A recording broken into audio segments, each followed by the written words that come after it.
ever wondered why some businesses absolutely thrive, expanding year after year, while others in the exact same industry seem to just constantly struggle to keep the lights on?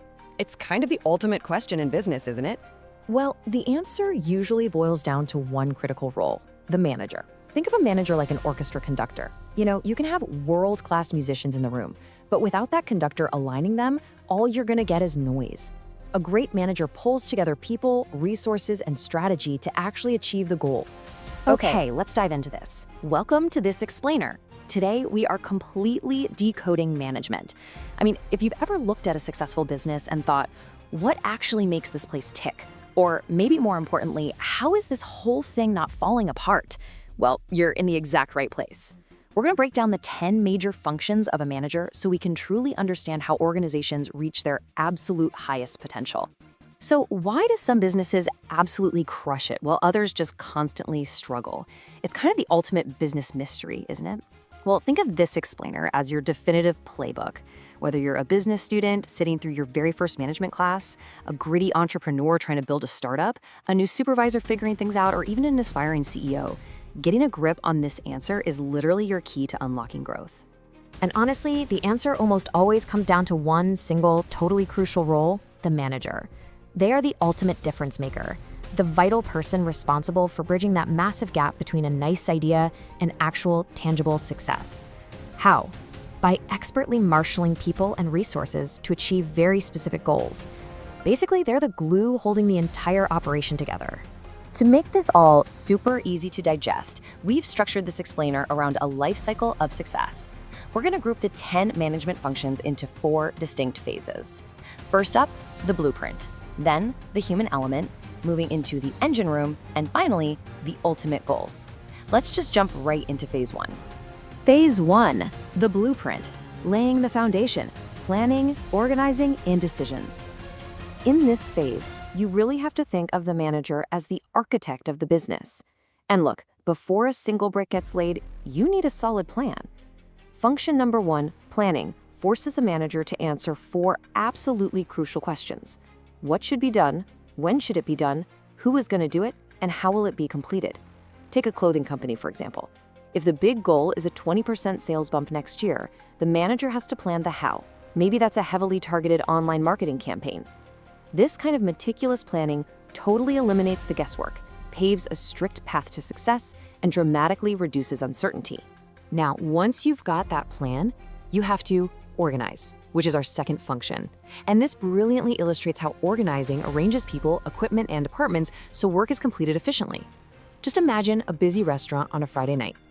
You definitely wouldn't want your cashiers in the back cooking the steaks, and you don't want your chefs out front trying to run the billing software, right? By organizing effectively, everyone knows their exact responsibilities, and that crazy dinner rush goes off without a hitch. Wrapping up our blueprint phase is decision-making. Managers are making pivotal choices every single day.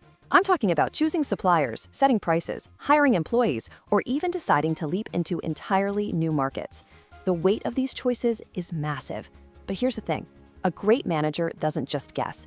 Their decisions must always, always be rooted firmly in hard facts, reliable data, and learned experience. Moving right along to phase 2, the human element, building and leading teams. Right here, the manager essentially takes off the architect's hard hat, grabs a whistle, and becomes a coach. Function number 4 is staffing, because the cold, hard reality is this: without hiring and developing qualified employees, the most beautiful, perfect plans from our blueprint phase simply cannot be achieved.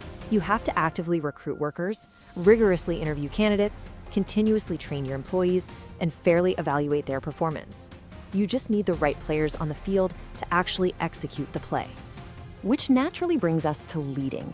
A good leader earns respect, not just authority. Let's just pause on that powerful thought for a second, because it is absolutely crucial. Anyone can be handed a management title and start barking orders, but true leadership, that's a completely different game. It requires truly inspiring your people, actively resolving conflicts, building genuine teamwork, and communicating a really clear, unifying vision. Now, what's really interesting about these specific methods is how they break down exactly how managers motivate workers, which is our 6th function. Managers have an entire toolkit to fuel their teams, from recognition and financial rewards to well-earned promotions, ongoing training, and highly supportive leadership. Why does this matter so much? Because a motivated employee performs at a vastly higher level. And the golden rule in business: happy employees ultimately provide much better customer service, which directly drives your bottom line. All right, let's step into phase 3, the engine room. Execution and quality control. Down here in the engine room, the manager shifts gears again and becomes the operator, keeping the organizational machine running smoothly. Function 7 is coordinating. Think of all the different silos running in a business: marketing, finance, production, human resources. Without a manager stepping in, these groups can easily lose track of the big picture. Coordinating activities across these totally different departments is absolutely essential to prevent confusion and, frankly, to stop the incredibly costly duplication of work.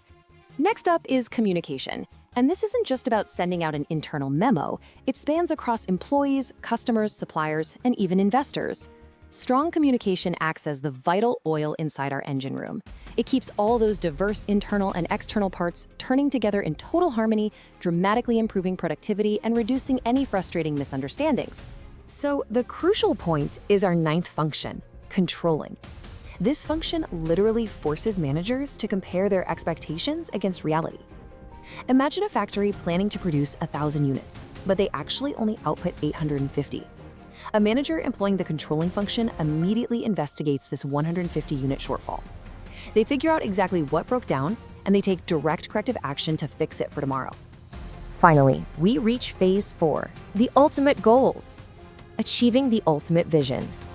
It is time to zoom out and look at why all of this matters in the grand scheme of business success. Our 10th and final function is achieving organizational objectives: increasing profits, improving product quality, satisfying customers, expanding the footprint, and building a rock-solid reputation. Every single management function we've outlined in this explainer directly contributes to hitting these overarching macro-level goals. Let's move to and see how this builds, because beyond just hitting quarterly quotas, there are core mandates at play here. A manager must maximize profits while simultaneously reducing costs.